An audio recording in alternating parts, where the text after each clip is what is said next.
पुणे शहराला पूर्वीप्रमाणेच मिळणार पाणी। पुणे शहराला 21 टीएमसी पाणी मिळणार। पुणे शहराला मिळणारा पाण्याचा कोटा आता कायम राहणार आहे। आज 11 टीएमसी पाण्याची मंजुरी असताना आज 22-23 टीएमसी पाणी वापरलं जातं पुणे महापालिकेच्या क्षेत्रामध्ये।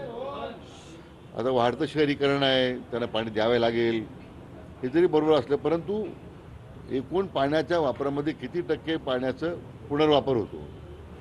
आमची कल्पना आहे की 60% व्हायला पाहिजे रिसायकलिंग, आणि त्यानिमित्तानं जे पाणी परत डाऊनस्ट्रीमला जे अनट्रीटेड सिवेज आहे किंवा अनट्रीटेड पाणी जे तुम्ही नदीमध्ये सोडता, जे पर्यायानं उजनीलं जातं आणि ते पाणी उजनीतही खराब व्हायला लागलेलं आहे। तर मी आता दोन्ही जलसंपदा खात्याच्या आणि महापालिकेच्या अधिकाऱ्यांना एकत्र बसून हे टोटल रिकन्सायलेशन करायला सांगितलं ना, जे त्याचं एकत्र बघ किती टक्के पाणी वाया जातं, किती टक्के पाणी रिसायकल होतं, किती टक्के पाणी रिसायकल जर तेवढं मग लाईव्ह स्टोरेजमधलं पाणी आपल्याला वापरावं लागतं।